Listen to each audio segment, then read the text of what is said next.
I would like to spend a minute going over what I was trying to do last night and thinking about. Yeah, we'll edit it out. I wanted something to kind of showcase, but be able to play around, but it'd be easy to see. It'd be right. Whatever.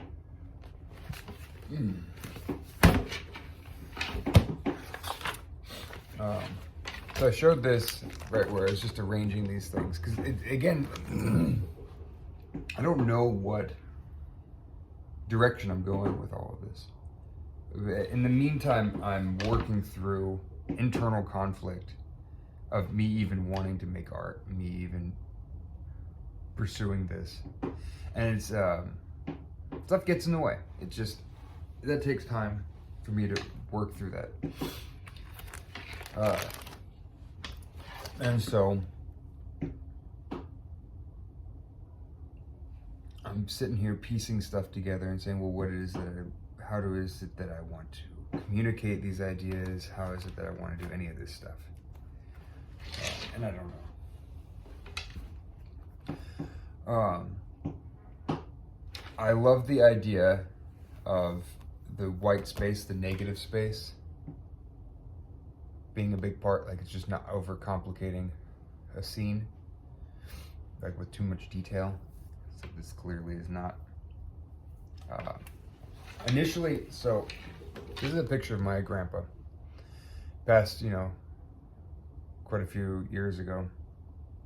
And it said like, hey, you say hello to Jim. And then I had this arrangement of some pictures, some more pictures, and maybe more pictures.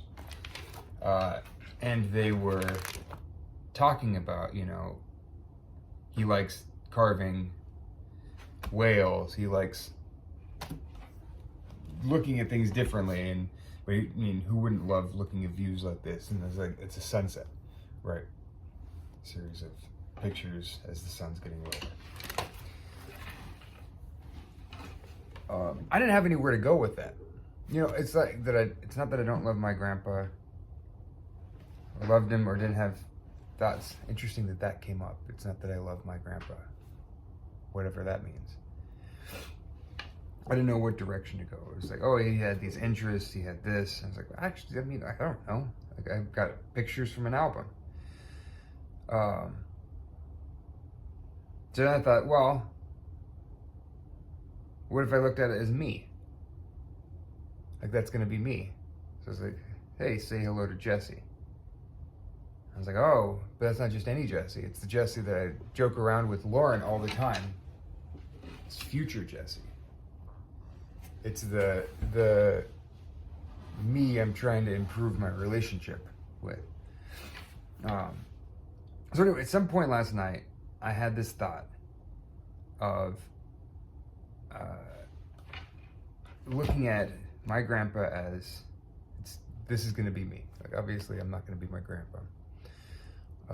But to view myself, I'm going to be this age, and I'm going to be these interests, and I'll be looking at this stuff. And so these pictures after were then going to be highlights of the things that interest me. Because a lot of what I'm going to be showing is that I've taken on a lot of his, I wouldn't say his quirks necessarily, but some of his characteristics in my own way. And we share a lot. So I was saying we share some things in common.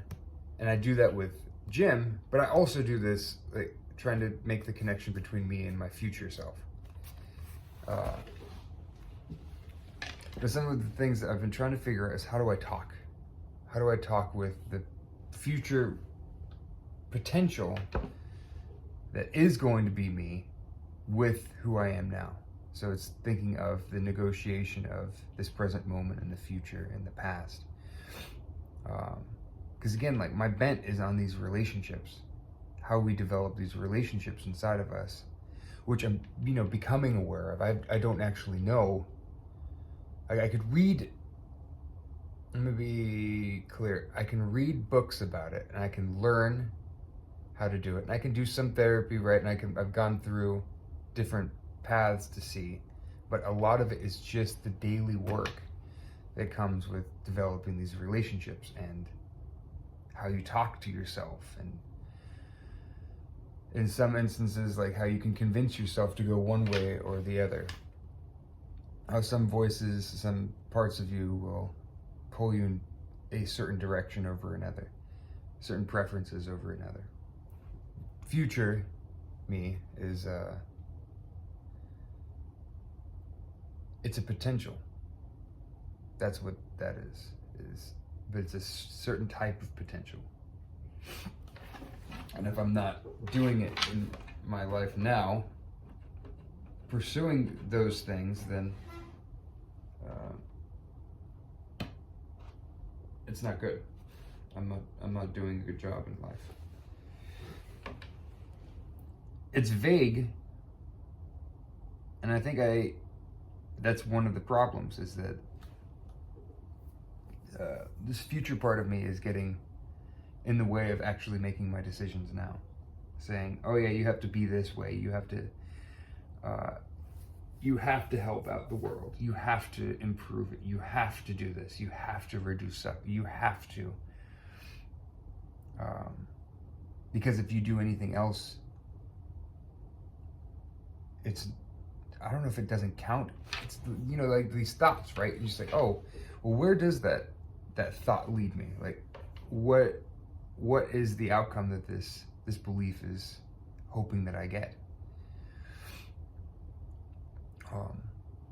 And that's a lot of it, is like, oh, I have to figure out that thought, but also this emotion that came up, and this tired sensation that just overwhelmed me. And so I don't want to actually think about that. I don't want to figure it out.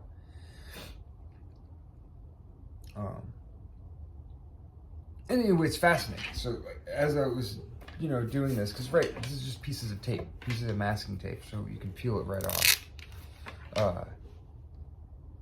Which is fine, because that's exactly what I'm going to be doing. But I mean, who doesn't love great views? Am I right? Just tear it off. I bet he liked looking at stuff too. So again, just stuff. One of the things I want to figure out how to do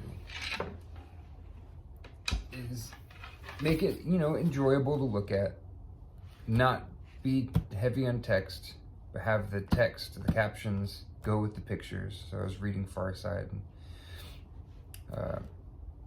Larson was talking a lot about the importance of the static image, and the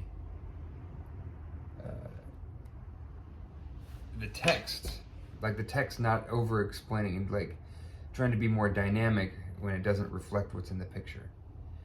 So but clearly these are just pictures, right? Like photos. And so there's no tension buildup. He talked a lot about the humors and the tension and the release of the tension. He used absurd situations, and I love that. I love absurd situations. And this arrangement, this collage arrangement, is me just playing around with how to arrange my ideas and then build on them. So clearly I did all of this with another thing in mind: tear this off to create more. And a lot of this is also backdrops, so I can make little Koroks and stick them around, because I also enjoy doing that. So for instance, let's just see, can I just make a quick little Korok? And the answer is 100% yes. One of the things I love quite a bit is these little things. Now clearly,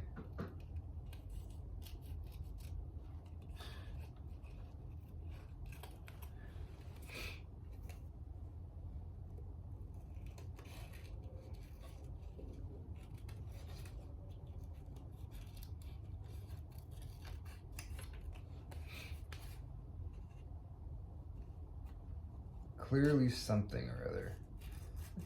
I don't know what I was going to say there.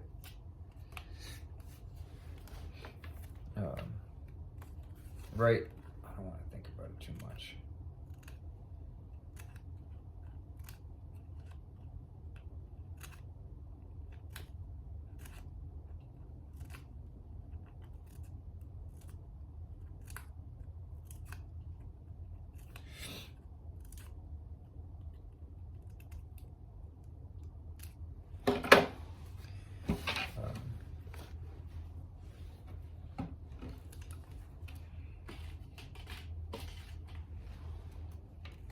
Little blue mask? No. We'll go for a little green mask.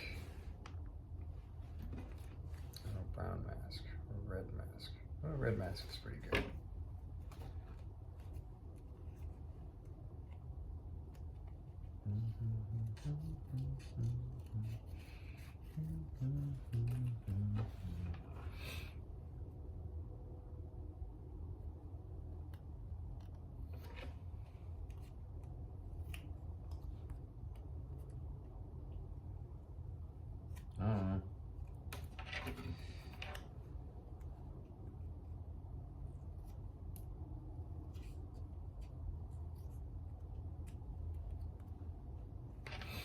When you start getting like, it gets too complicated. Shape.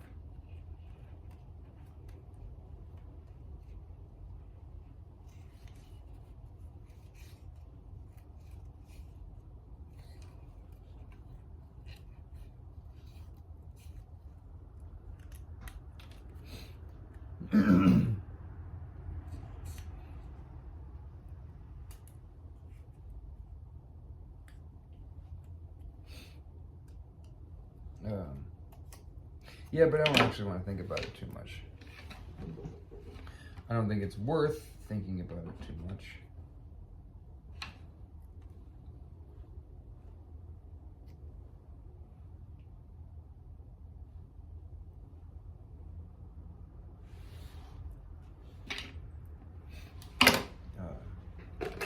But it's fun, right? Okay, I find it fun. Whether or not you can see it, it's a different matter, sure. But the thing I found is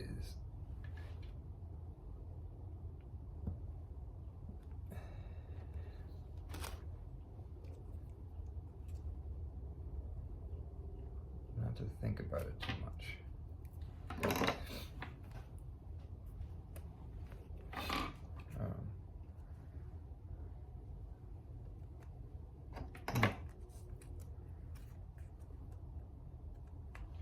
I just lost a little nose. That's all right. So anyway, I can just make another nose.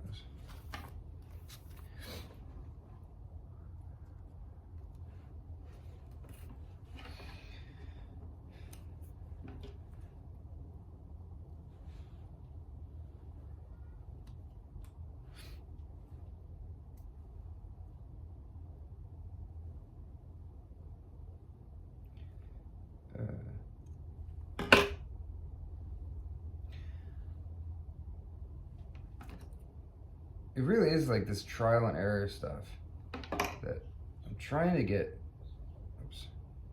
more used to. And it is pretty fun when I actually so anyway, like, nothing special, right? It's just a little tiny thing. It's just a little thing that's just gonna go hang out. And that's all it is just being able to make many things and just keep pushing through them. Not worrying about making it perfect, it's just making them. But making them in enough finish that I can present them. I'm not just throwing them away. They're not just practice. There it is right there. Yeah, so I'm going to try this again and see where it takes me.